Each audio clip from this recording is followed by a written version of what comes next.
All right, everybody. I'm really excited to be here for another episode of Martial Praxis. This time I'm joined by Burton Richardson. He's a really incredible martial artist with a very, very varied background. I guess I like to think that as I progress, maybe I could study as many different things as you have in the depth that you have. But I just want to thank you for being here and really excited to ask you some questions. It's really a pleasure. I see what you're doing. You're doing really good work. So it's a pleasure. So I guess, a great place to start is that how I got introduced to you was that I do Tamiki Aikido. I've done this for a number of years, and my jujitsu coach, he hates Aikido. And he's like, "What are you doing that stuff?" He's like, "You got $1,000 to go to Japan for that?" He's like, "What the heck?" Like, Ah, and I'm like, "Well, yeah, I'm going. I got to practice." So, um, I was doing that stuff, and he kind of was like, I actually am, he said, "Yeah, I actually am really interested in how to defend against a knife. And, I have this DVD on it that's really good. It's by this guy. He's a jiu-jitsu black belt. He knows what he's talking about. He's like, it's on my BJJ fanatics, which we share everything. So sure, he's like, sure. go in my computer and and look at it. And I start watching, and I guess the thing that took me about it, obviously this DVD is from you, for the listeners who don't know. Um, the first thing that took me was the way you were studying the closed camera footage.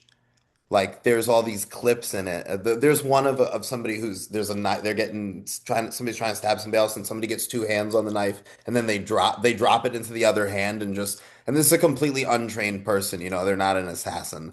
So the way you were doing that, and then some of the positions that you were showing aren't things, especially that one where you kind of get the arm and you turn, right? Yeah, right.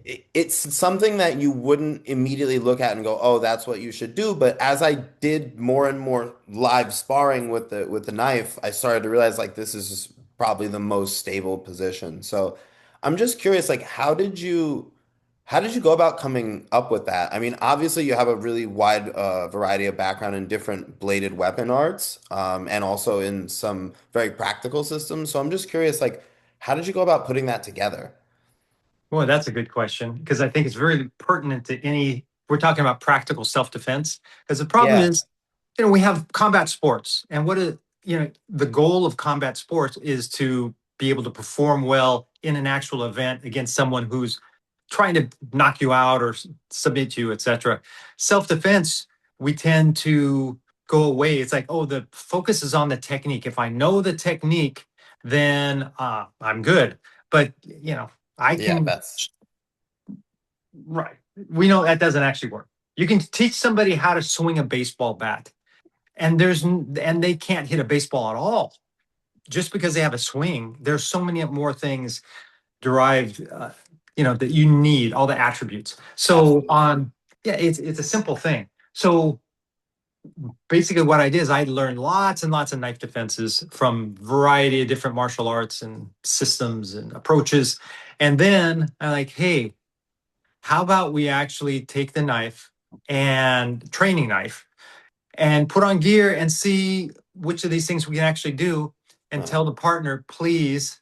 I mean, this is my, when I'm, especially when I'm doing it with somebody I've never met before, because I like to do it with people who aren't trained by me. So they don't yeah. have some preconceived notion at all. And I hand Yeah. them the knife. There's a video of me doing this with Craig Jones many years ago. And, I hand him the knife and I go, stab me as many times as you can. And which he laughed at, of course, right? And then we go for it because I want them to understand there's no cooperation involved. Yeah. So by doing that, then over time, you find things like, oh, that's working. And Yeah. also some of the instinctual things, like grabbing, it turns out grabbing the arm with both hands, the knife arm with both hands is an instinctual move because you see it in those videos you're talking about, like Yeah. actual events. Yeah. People who are just trying to save their life do that. It's just natural. Grab it. Well, what if we take that and it turns out that's a pretty good thing to do, which makes you wonder, I mean, how many people had to survive knife attacks? Because that's kind of ingrained in our DNA, Yeah. But Yeah, totally. yeah. And so over time, certain things started going over and over again, we would see them, they would work over and over again, and then I could teach somebody else and they would get similar results. Now, the idea is we want to make sure this is repeatable. So basically using the scientific method of have a hypothesis, which is, I think this technique works. Then you test it under realistic conditions. So instead of here, the person thrusts and holds the arm out there for you so you can do everything, or even maybe they'll thrust a couple times and once you grab the arm, they'll just stop fighting. They won't try to switch hands. They won't try to punch you. They won't try to pull their arm out. And we have to have it where it's total, absolute resistance. And yeah, over time, we found ways that were repeatable, not just by me, but by a lot of different people. So how do you manage like because in my head I I I study a lot of different things and a lot of times I'll be able to make something that's like a little bit ridiculous work. Mhm. So I'm wondering like how do you manage like you find something like for example getting two hands and sort of doing that three-quarter turn with the knife. How do you manage learning to do that and discovering that as opposed to using, say, like strikes or quick joint locks or other things or factors to make some less effective technique work. Do you get what I'm trying to ask? I Like, how do I you think hash so. out the effectiveness of one piece of it when you're kind of mixing striking and grappling and all these things together? It gets a little bit confusing. It does. So this took a long time for me to, it wasn't like over a weekend or something. It was Yeah. literally 15 years Okay, that of makes sense. trial Yeah. and error. Yeah. And one thing I would do is go, oh, hey, you know what? We'd play with it, or I'd see a technique somewhere. I say, hey, let's just try, see if we can get that in sparring. And Mm, so try to get it. And maybe I couldn't. Maybe it was hard to get to the position. But you know, in an actual scuffle or whatever, the person's not always going to be in front of you. As a matter of fact, a lot of times they'll be elsewhere. And anyway, we know from our grappling or from MMA training that you end up in weird positions sometimes. yeah. So we would start in the position already. As maybe it's hard to get to, but like, hey, what if we ended up here? Let's start Yeah. here and see what happens. Boom, we go, and then find the weaknesses, the strengths of that position.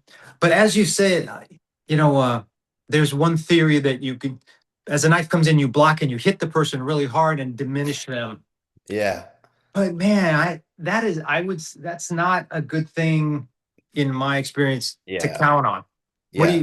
What is your experience with the, I would say that that's going to be very unreliable. First of all, I think striking is a dynamic form of control over the opponent, right? So, like, I can well said. bludgeon you into a corner, but it's more effective if I can to grapple you into the corner because it gives me absolute control. So, like, with a knife, if I'm going to strike you to control you, it's so dangerous. Any movement of it could potentially be like lethal or even just fight ending. So my thinking is I want to grapple that knife. And then if there's an opportunity to strike you, to disable you or weaken you, I might take it, but it's got to be a really, really good, like, an elbow to the back of the neck, right? Like Mhm, I would mhm. take that and take one hand off the knife hand, right? But maybe a punch to the throat or something that's going to be really effective and good. But otherwise, I think two hands on the knife and actually from there trying to take the person down would be my overall strategy.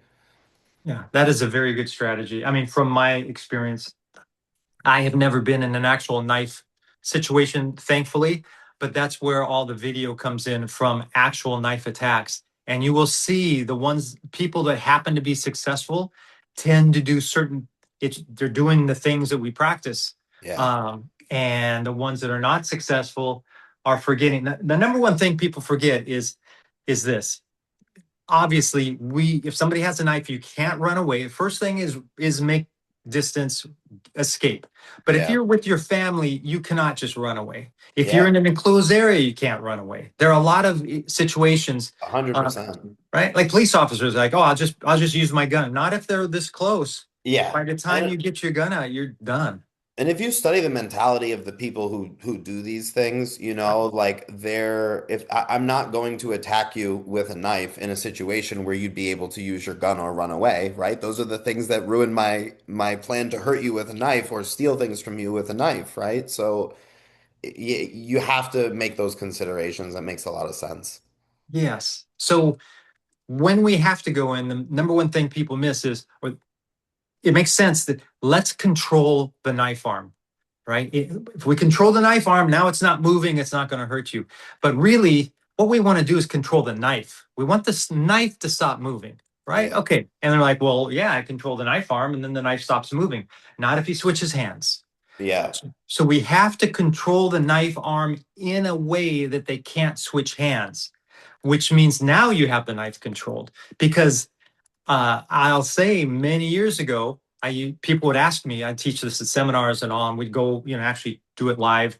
And they said, well, what happens if the person switches hands? And back then I would say, what are the odds that someone in that frame of mind, that they're like trying to kill somebody with a knife, what are the odds that they have the wherewithal to switch hands? Actually very high, oddly. Exactly.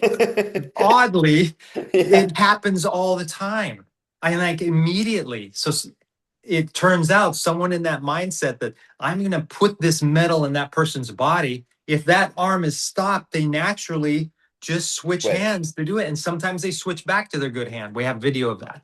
So, yeah, I would say for you people out there, number one, actually try it out. Be as safe as you can, get a training knife, get some gear, but then try to get a hold of the knife arm and turn your back a little bit to try to block their other hand, and that's where you can actually get disarms. And there's that one case on a bus in England where somebody tried to knife somebody, and this guy naturally grabbed the knife arm, turned his back.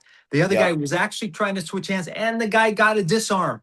Yeah, and they Like, they actually almost started in the position that we're talking about, right? Because he was behind him and the chair and the fixture kind of fixed them in that position. I think I've seen yes. this exact video. Yeah, it's really interesting that the whole thing happened spontaneously. I want to touch on something you said that it kind of sparked something that reminded me of jujitsu, which is you said about controlling. We want to control the knife so that even so that they can't bring the other hand in. This reminds me of like Brazilian jiu-jitsu on the ground because when we're really, you pin someone, but then we want to get their limbs away from each other because we're trying to, what is really controlling them is they can't get any defensive limbs back together to protect the limb that we're attacking. So it's actually like conceptually very similar. We're trying to isolate this one limb away from the rest of the body, and that'll allow us, in my thinking, that the getting the knife out of the hand is like a very messy process. Like Hmm. if there was a way to do that easily, I think that would be the next step for me. But in my thinking, the next thing is I want to get their legs off the ground so that they're no longer mobile. And like somebody who can't stand up on the ground with a knife is much less dangerous than somebody who's mobile standing with a knife. So my Uh, thinking is bring them down and then remove the knife if you even need to at that point. yeah, I agree. If you can take them down, and this where let's go to back to the Aikido, right? Like, oh, Aikido, right?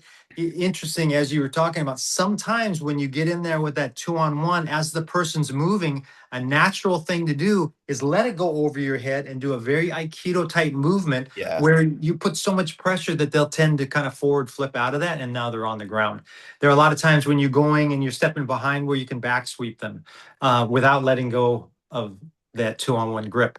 So yeah, it's a very good strategy to get them off their feet because most people who aren't trained, like myself, before I did jujitsu, when I started doing jujitsu, I was so uncomfortable on my back. I just didn't Yeah. know how to move. I had no Yeah. frame of reference. So yeah, Probably the most unnatural martial art positions that exist, right? It's like the furthest removed from what we do normally. yes, I will say that video evidence shows that one of the most effective natural defenses for the knife is when somebody slips and falls or they trip and fall and they just naturally go to their back and they start doing bicycle kicks. Up kicks, yeah. Yep, kicks, yeah. And people, that works. I have several examples of how that actually This is works. going to be the beginning of my Chinese dog boxing for the streets DVD. All right. They Chinese drop to the dog floor and boxing. they do those like it actually makes sense when you think about it, right? You got the shoe that protects the foot. The Yep. big arteries of the leg are in the upper thighs, so you're not gonna get cut suddenly and bleed out, right? Like you actually there's actually a solid argument there. Like some up kicks and a tripod sweep might actually be a decent defense. It's funny you say that because the very first thing I teach people in my classes on the ground is rocking chair with bicycle kicks to the tripod sweep because it just comes up over and over and over and over again. So and it just turns out for the knife, it actually, yeah, it's just a thing. Also, I'll say that it, not always, but there tends to be almost like a timer in the head of attackers. Mm, And so as they're doing it, this little alarm goes off and goes, "Oh, I've been here too long. Somebody's going to come, please, yeah. whatever." And then they take off.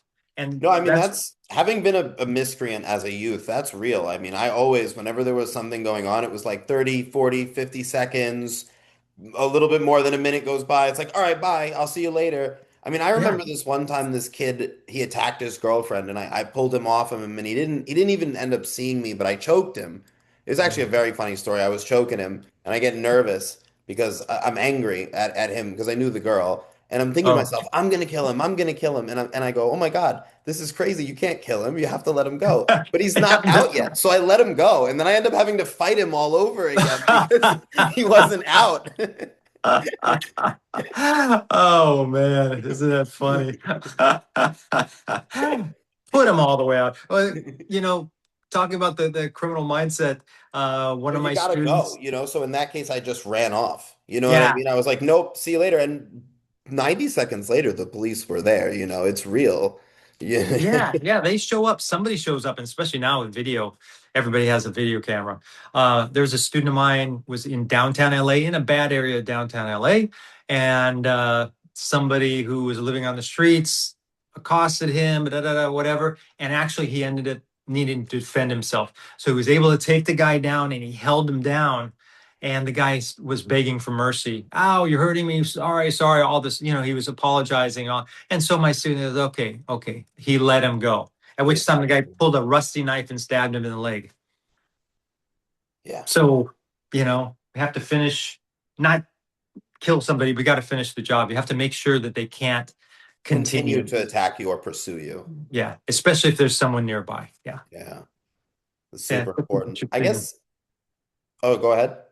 I was going to just mention, I wanted to mention earlier, why are we spending so much time doing this? Hopefully, we never get into these situations, especially as we get older. Hopefully, there's never a situation. But a lot of people train martial arts to take the philosophy or understanding wisdom from martial art and apply it to their everyday life. And I'm here to say, if your martial art does not work, you do not want to take that and apply it to your everyday life. So the process you must go through to develop the actual skill to defend yourself against somebody who is really coming after you, that is where your character is built, your understanding is built, toughness, resilience, and that you can take into your everyday life and have good Yeah. success. No, that's really, thank you for sharing that. That's like so important and something that I think you probably have a similar, I would guess that you've had a similar experience, but existing both in the space of traditional martial arts and combat sports, I kind of feel like both sides have their pros and cons, but one thing that we see in the traditional martial arts that kind of I feel like you're speaking to a little bit is like sometimes there's this notion that because there's less sparring or there's, more technique or more philosophy or more meditation or whatever it is that this is going to apply better to life when I Mm, really feel like the thing that makes things have the most impact on your character is the realism. Like you said, the live work where you confront the realities of what it's like to be held down against your will and how to get out of mm. there and wanting to give up and all of these things that it'd be very hard to encounter in a setting where there's no live training. Yeah. Failure, right? Actually, Yeah. in a traditional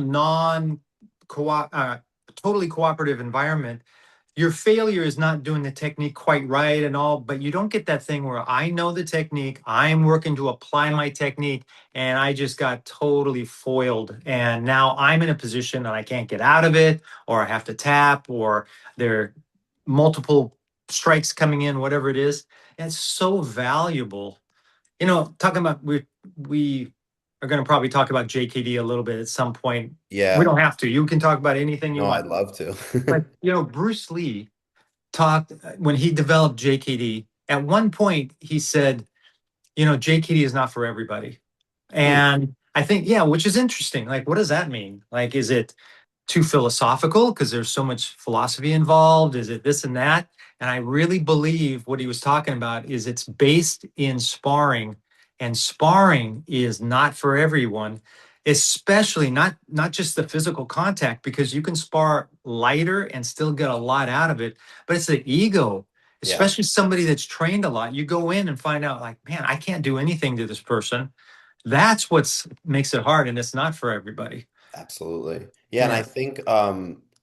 I think there's something really interesting about what Bruce Lee was doing, and that's he was trying to make a system that broke out of the pitfalls of systems, right? Like we have these martial arts systems and essentially they're all self-referential, right? Like martial arts Mm. deal the best with their people from their own art. Like jujitsu people are the most well-versed at dealing with jujitsu people, right? And this is actually a big problem. And I think this is kind of speaks to your approach where you're like, here, take this knife, Craig Jones. Here, random guy off the street, take this knife. You want a variety of people because ideally one of those people breaks your system in a novel way. That's what we're actually looking for because if we can break Exactly. the system, then we know where to fix it so it could be more robust. That and self-referential, what a great term. I've never heard anybody describe it like that, but that's perfect. Yeah, self-referential within our little group. I remember there was a particular a traditional martial art instructor, grandmaster, and all. He was really good and he could fight. But his whole thing is we train to fight against our own people because we are the best fighters. Yeah. But there were so many holes in the approach. Like he Yeah. grew up fighting actually in Hawaii. He was fighting in Hawaii and all growing up. His students didn't have any of that experience, so they were not didn't have that mindset and that experience to be able to apply it themselves under pressure. Huh. But interesting you say about the self-referential. Yes, we want to make sure we get outside, and that the time when I went with Craig and I just gave him the knife and told him to stab me as many times as he could and all, he did something that I was not expecting him to do, which is he did switch hands. When I got a hold and I just about had a disarm, and just as it was coming out, he snatched it with the other hand, which changed my approach. Where now, as I do that same disarm from my back, I'm not even on my turtled or anything. I'm on my back. He's standing. Before I do it, I always put a spider hook or in the other Lock the bicep. bicep. Yeah, so they can't switch hands. And if I I never put this on like Facebook or anything, any of the social media, because I had in the past, and as soon as I show something like this, oh, people are like, oh, this is the most ridiculous thing I've ever seen in my life. It's so interesting to me because there's this weird phenomena, and it's especially with grappling, where sometimes the more obscure and ridiculous a move looks, it turns out the more effective it is. And doing something really simple and straightforward is often very challenging. Like you'd think that just pushing a person down would be easy, but it's actually Yeah, very right. challenging. But meanwhile, you can go do a berimbolo and like spin around and end up on someone's back like 99 times out of 100 if you know how to do it right. You It know, is and no true. one would look at a berimbolo or a triangle choke. You know, like the triangle choke is the most recent submission of all the submissions that exist historically, right? Like That's right. we've seen everything up and That's very ancient, right? Like you've seen heel hooks in the Colosseum, but triangle chokes show up like around 1800. I They're think like it very, very recent, right? Because it's so counterintuitive. Who does this? Who would lay on their back and choke the person, not even directly on their neck, but with their arm in, right? Like, Right. but it What works. interesting about the history, like of the triangle and this and that, is that in Japan, I think it was in the 50s that they came up with it. And so if you look at early Gracie Jiu-Jitsu, they didn't have a triangle. I think it was till the 70s. Oh, wow. They didn't even, there was no triangle because nobody knew it, right? Yeah. But I'll tell you a funny story. Before I did jujitsu, there was a man really, really good, Yuri Nakamura from Japan, shoot fighter, Yep. and so he was teaching Shuto at the Inosanto Academy. And we go through these different techniques. And one of them was a triangle choke. And I remember so distinctly going, how would anybody ever get in that position? Because we didn't practice, we weren't rolling with it and getting, it was like, Yeah. well, you get the arm here, your leg goes over here, his arm. I mean, that is, It looks it ridiculous. looked ridiculous to me until I actually had, actual experience with it many years later. Isn't it something? But you look at the buggy choke, right? Which Yeah, is that's just another a, one. yeah, you buggy choke. That's absurd. It's Yeah. absurd. But unless the guy knows how to do it, and then now the buggy choke, you have to be aware of that when you're side control. And You then the just can't. weirdest thing is it's a symmetrical position and the counter to it is the same move. So if you get put in a buggy, all you have to do is roll to your back and put them in a buggy. It's like Exactly that thing that happened to Eddie Bravo's in-house tournament where the guy was getting buggy choked, and like you said, he rolled over and buggy choked the other guy, and like, Eddie's mind just went right. But now it's like, oh yeah, of course, it is the same position basically that you're in. It's so interesting what actually works, and uh, it's Speaking fascinating. about, like buggy chokes and triangle chokes and all these things, I know you do a lot of work with jujitsu for self-defense. And that's something I also would like to ask you about because, I've always been like kind of like I always have an investment in each section of martial arts. Like I try to learn self-defense, I try to learn dueling, combat sports. I want to be able to teach well. I try to like kind of split my investment between different things.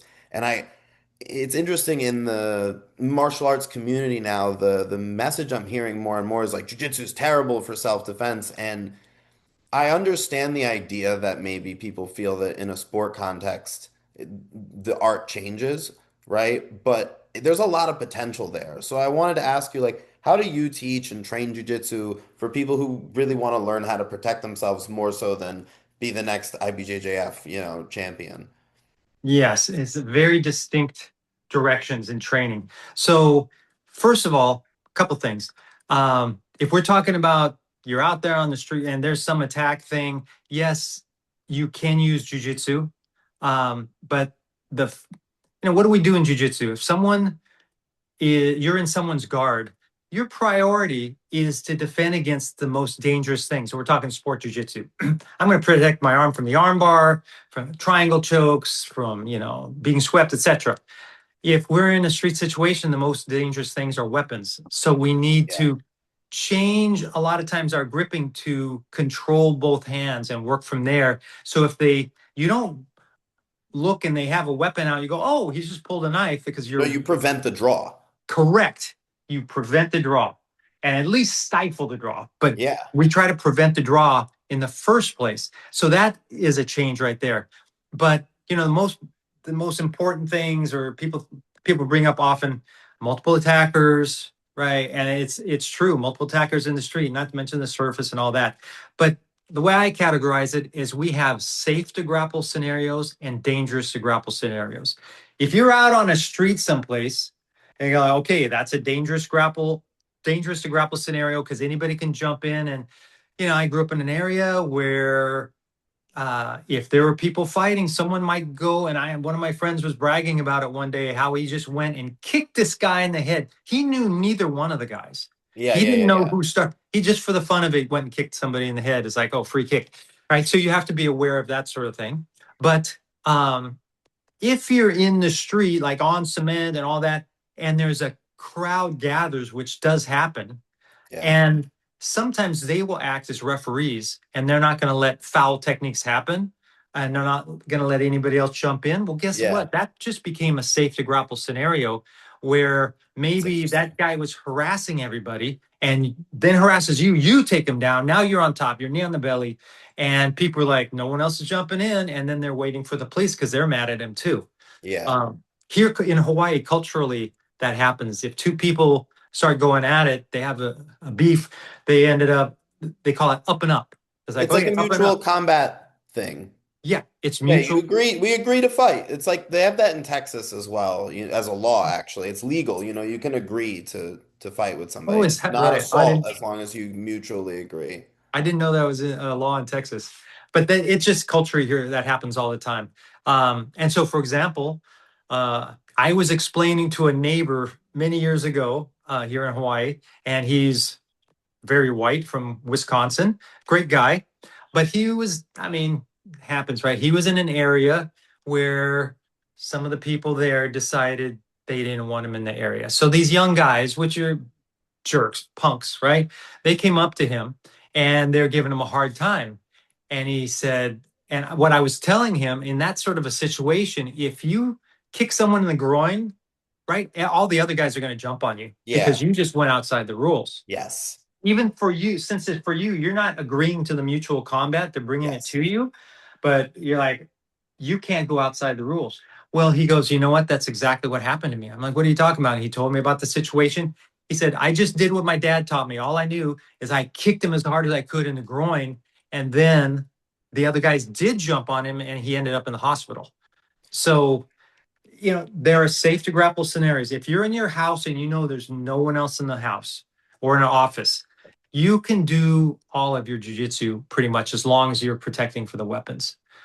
So I think that's the caveat. If you're out in an area where there's a group of guys and now one of them is challenging you and all, and it's not friendly whatsoever, you can't. Taking the person down is probably a bad idea because you want to just get out of there. Yeah. But once it's one on one and there's nobody else jumping in and you don't have the weapons involved, sport jujitsu is phenomenal for controlling another human being. So in the dangerous to grapple scenarios, it's funny because like you mentioned immediately the knee on belly, right? And that kind of sticks out to me because that's something I think about a lot too, is that for the purpose of self-defense, right? Like we want to have situational awareness, and the majority of the pins in jiu-jitsu compromise your ability to be aware and your ability to be mobile in exchange for increased pinning power, right? Like side Correct. control with the arms isolated, like you're not going anywhere, right?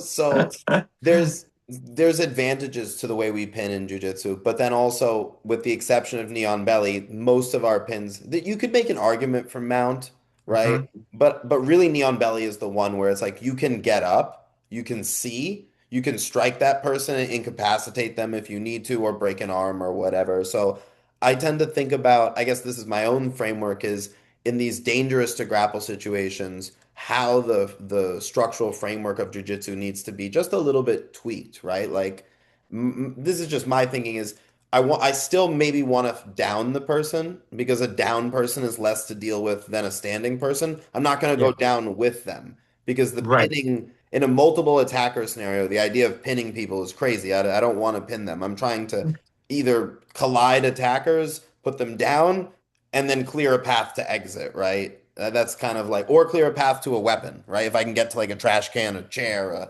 a table, some kind of situational weapon to multiply my own force. But I guess so. My question is, do you have like a system or a structure for how to use some of these techniques in situations that are otherwise dangerous to grapple? Yeah. So if it's dangerous to grapple, you hit pretty much everything. I think you mentioned it, but I just want to make it clear for people. Yes, Yeah, if you're, if even if I mount and I'm forward basing out with my hands, right? Now it compromises my view. I can't see all the way around me.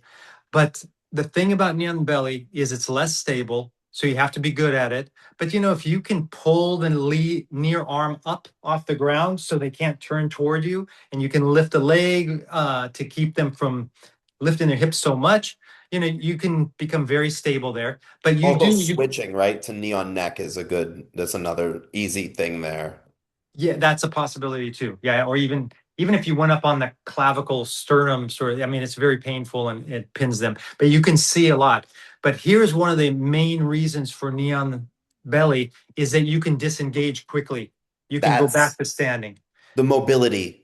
Yes, because if you're even mount position, if the person just reaches up and grabs you, you can have a hard time standing back up. Especially like their buddy's about to stab you, right? They work together. You're in huge trouble, right? So yeah, that makes a Exactly. lot of sense. I'm glad you mentioned that about, because it's so weird how in different contexts, so fascinating in different contexts, how something like in jujitsu, I'm always yelling at my students, stop grabbing the person, holding them to you and Yeah. mount, right? Like you could do that for a second if you're going to bridge and roll, but don't do that. But now when you have a friend who's got a knife and somebody's got you mounted, all of a sudden this terrible tactic has a really interesting function. And it's funny when we look at traditional martial arts, sometimes we see demos and you see stuff that's like really crazy and out there and you don't know what they're doing, but then you hear an explanation. I just saw this with something. You know, you see in traditional Japanese jiu-jitsu, they grab people like this and they try to do like jujejime, but from standing. And the guy Hmm. says, this is hogwash. Nobody ever did that. What they're going to do is they're going to throw you and then immediately choke you. So anytime you see that and people go to choke them right away, it's not really they miss something. Yeah, exactly. I'll go back to Bruce Lee for a second. Yeah. There was this saying that he didn't actually say himself, but it described his art very well, which is absorb what is useful, reject what is useless, add what is specifically your own. And that reject what is useless, over the years, I've realized that it's like, let's not reject it. If I find it useless, let me put it to the side because maybe later I'll understand it better. And Yeah. like that, I mean, how high level you look at it, it's like, oh, this is such a terrible idea to try to choke somebody standing. It's just not going to happen. You're But an then you idiot. go, yeah. But then you, oh, wait a second. When you understand it, what a high level technique that you are getting your grips before the throw. Instead of throwing the person, dealing with them, and then trying to get your grips on a moving person on the ground, you get your grips first, you throw them, and you're in position. I mean, that is so high level. Yeah, it's So, fascinating.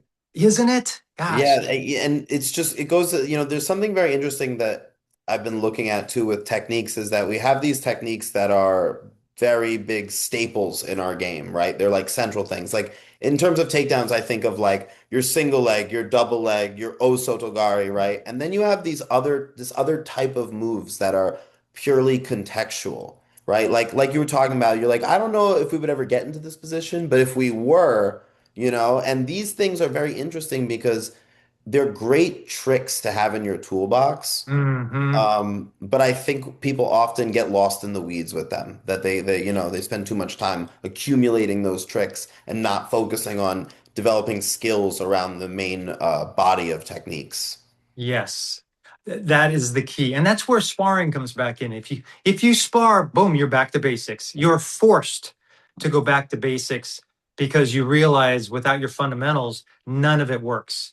And then as you get better, your fundamentals allow you to do things that are more esoteric or a little more complicated. I really like John Danaher mentioned one time because we're always talking about simplifying, make it more simple.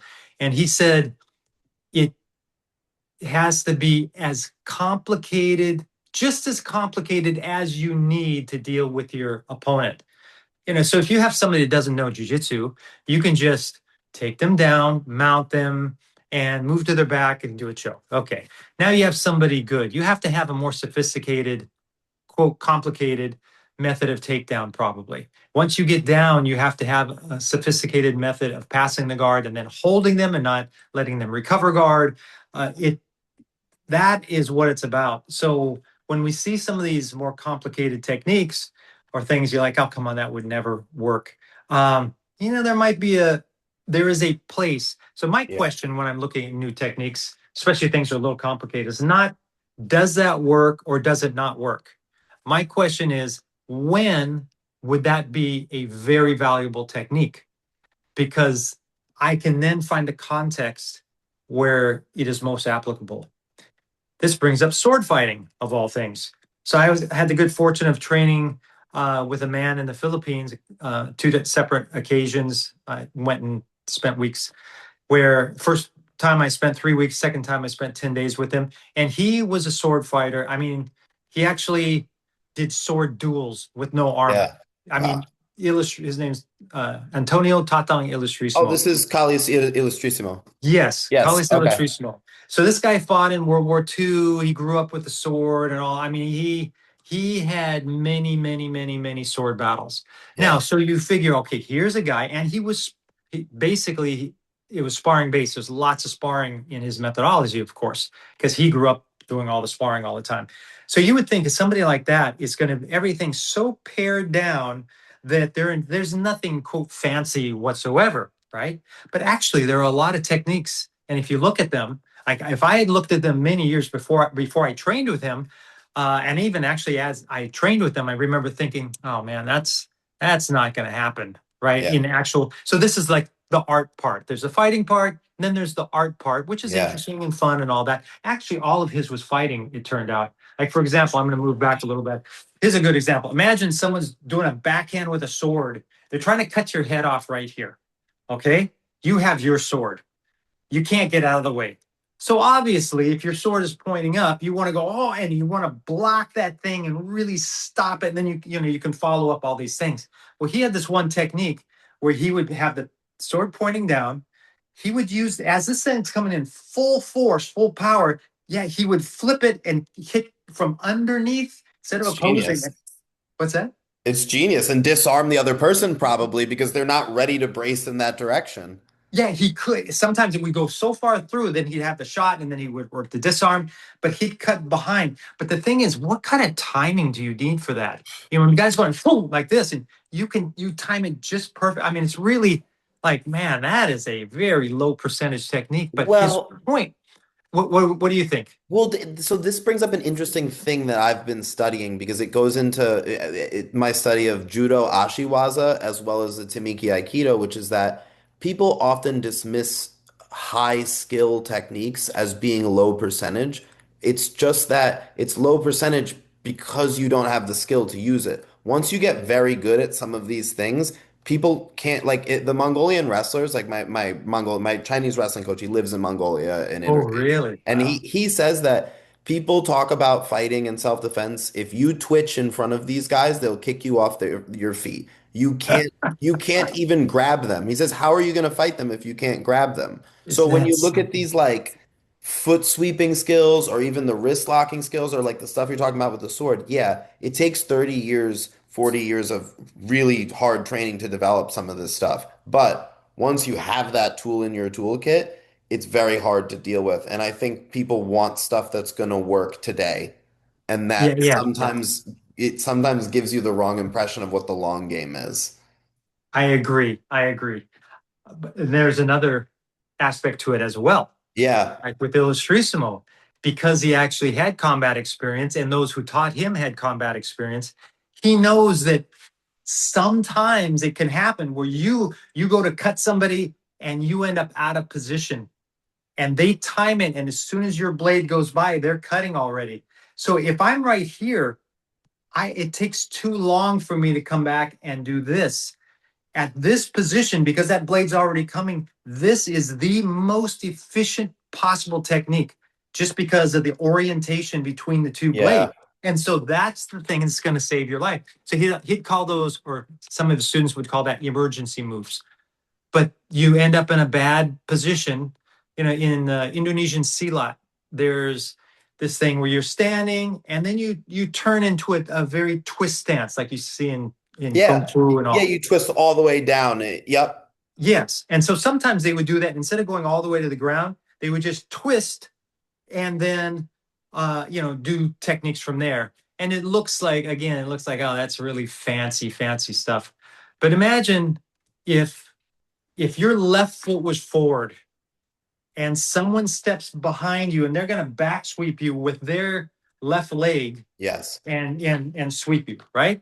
If Yeah. you so they have a good angle on your leg and there's nothing is going to stop that. But as they're stepping, if you can twist, now your knee is pointing toward them, and when they sweep, it doesn't sweep you out. Yeah. So it's actually a brilliant high level counter Yeah. for We someone that's getting to position on you. we actually So have that exact technique in Chinese wrestling. yeah, well, because Yeah. it works, It's right? very, yeah. And it's funny because people look at it, they go, why are you doing this thing? Because you do this weird thing where you kind of slap your foot and turn. It's almost the same exact position, right? And they're like, what are you doing? It's like you're clearing your leg from a foot sweep and countering with like kind of a shaving blocking throw. Yes. Yeah. Yeah, because you're right in position now to take them down. So yeah, it's so interesting that we are quick to judge. I mean, I'm talking about myself. I was very quick to judge things.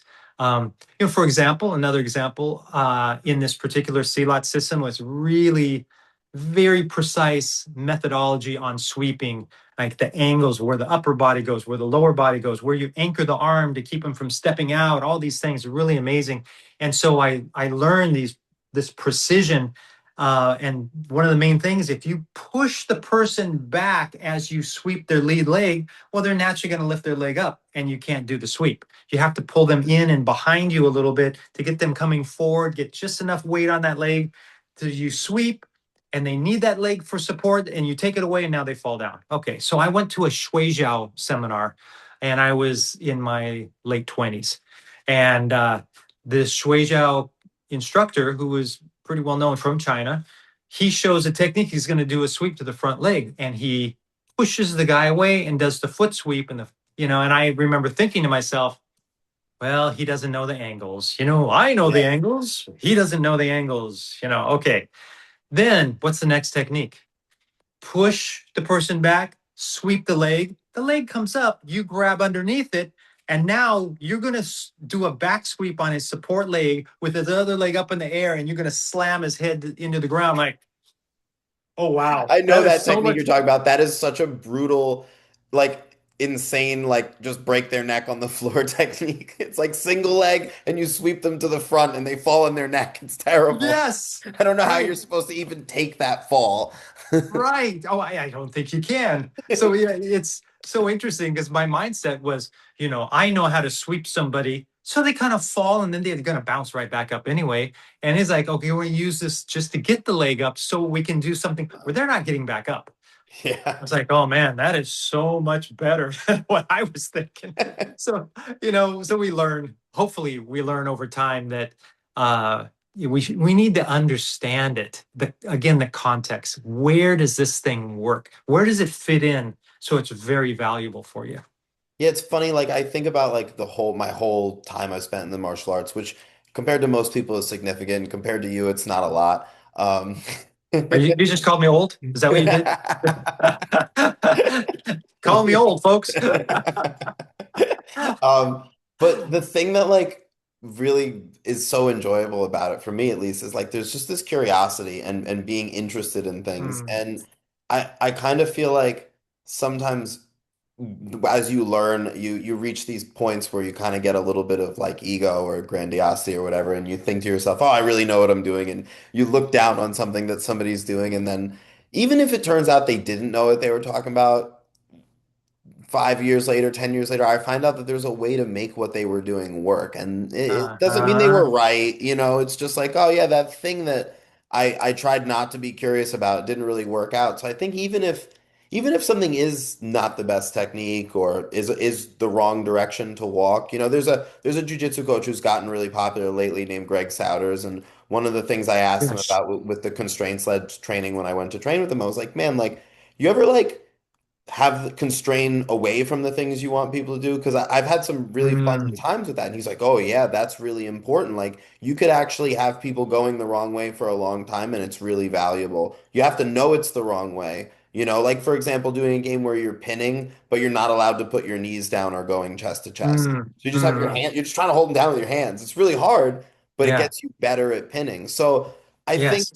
even if something's bad, it's good to be curious about it, and I think that that kind of almost encapsulates, my training in martial arts is, hey, let's investigate this stuff. Yes, exactly. And the curiosity. And then that curiosity, talking about life skills, is then transfers over to your everyday life. And when you're curious and you're open, your life is better. You Yes. just live better. The, And that's why I encourage anybody out there, if you can really, really go into whatever you're training and try, I would suggest becoming an instructor in whatever you're doing so you can help other people along the path. And as you help other people, you sometimes, if you're open-minded and all, you see, oh, I was like that at one time, or you see somebody doing that, and you go, that's not the right thing to do. And then you should think, wait, am I doing that? Hmm. Oh yeah, I actually, I got to check that on myself. So yeah.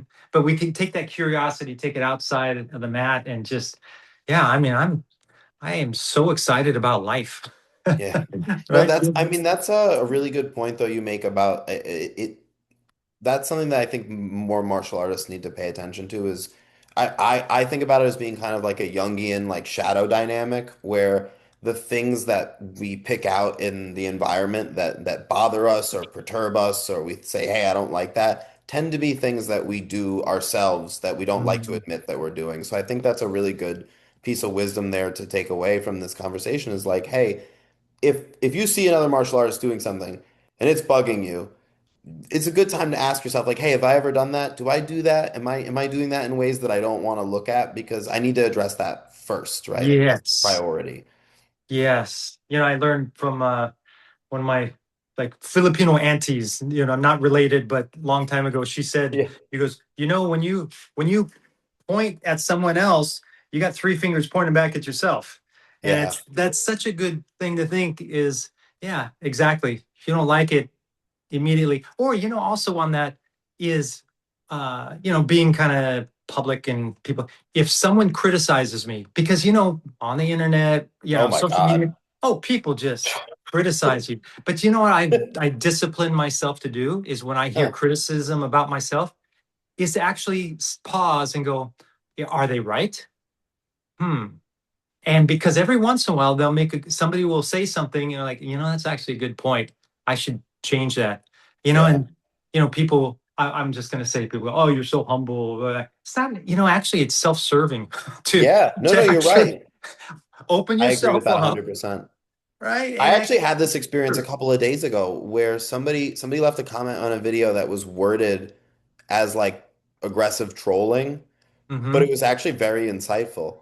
And There I you read it go. the first time and I was like, oh, what a jerk. Here goes Yeah. another one. And then I read it again and I was like, wait, he's right about the move. I was like, oh, I was like, I need to try this next time. I was like, this is like this Yes. is a killer piece of information worded as him Worded trolling. very Like, I don't know poorly. why he wrote it like that, but And that same thing, if somebody says something, especially if it's kind of vague, not talk about that one, but if somebody says some sort of vague and you take offense to it, it's like, well, you must believe it. yeah, You must believe what they're saying, or otherwise you're it like, resonates with you. yeah. So it's good we actually, so, well, thank you very much for pointing that out because we have so much to learn. We have so Yeah. much to improve. I'm going to mention on the constraint based. Yeah. You know who Paul Schreiner is? No, no, I'm not familiar. So Paul, he has lots of videos with BJJ fanatics. He was the first person that came into Marcelo Garcia's school in New York that was there and started teaching with Marcelo way, way, way back. And Paul now has a school in LA, but he's genius and he's so good. But he's out here visiting, and we were spending time together yesterday. And he says some of the constraint things that they're doing is he has people, one person gets to call reset. And so, say I'm working on butterfly sweep, the butterfly sweep from butterfly guard, right? So Yeah. I need to be able to attach, get my good grip, slide in, get my hook in place, get the person off balance, move to my side, et cetera, et cetera. Well, instead of going, okay, go to the sweep, or when the guy passes, whatever, I can go, all right. And I try to get my grips and the guy breaks the grips and moves away. I'm like, okay, stop. Let's start again. So I get to start, or maybe I even start with That's my cool. grips. It's Right. And, fascinating. Yeah. and he breaks the grip. Now I'm not letting him break the grips and I slide in and I get my foot and then he smashes Reset. that, reset, so that we get to progressively work through it. And I'm like, wow, Yeah. that is so smart. Yeah, it's fascinating. Isn't that right? And I'm very fortunate, I get to train with Marcelo, Yeah. all the time. And I've known him for over 20 years now. But, Incredible. this is a guy talking about being humble and all that. He is confident. He is very sure of his techniques, but has that childlike curiosity on everything.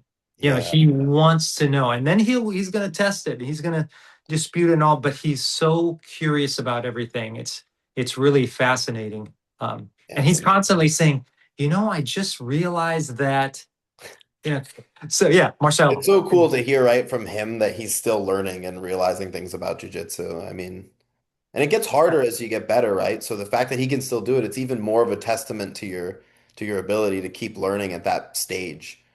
Oh, this guy's skill, it's hard to understand until you roll with him, or even watching him roll with other really good people will come Yeah. in, and he kind of toys with almost everybody. It's Wow. like, yeah, how does he do that? Bigger, stronger, top competitors. It's incredible. It's really Yeah. amazing. Well, thank you so much for coming on and doing this. This was a fantastic conversation. I really enjoyed it and I learned a lot. So thank you. Well, I think it too was a fantastic conversation because of you, because of the conversation you had. Well, You I really have appreciate a, it. you have a very special mindset. That I hope other people, we can all work together and help each other and have that open mindset and enjoy it Yeah. and pass along what we learn, and make everybody just better for this. Yeah, and spread the fun and the joy and the curiosity of martial arts, right? I mean, Exactly. And let that bleed into everyday life so everybody's just better all the way around. well, thank you so much for doing this. Really appreciate you taking the time. I know you have a lot of projects going on, and Yeah. this was fantastic. Well, thank you. I appreciate you.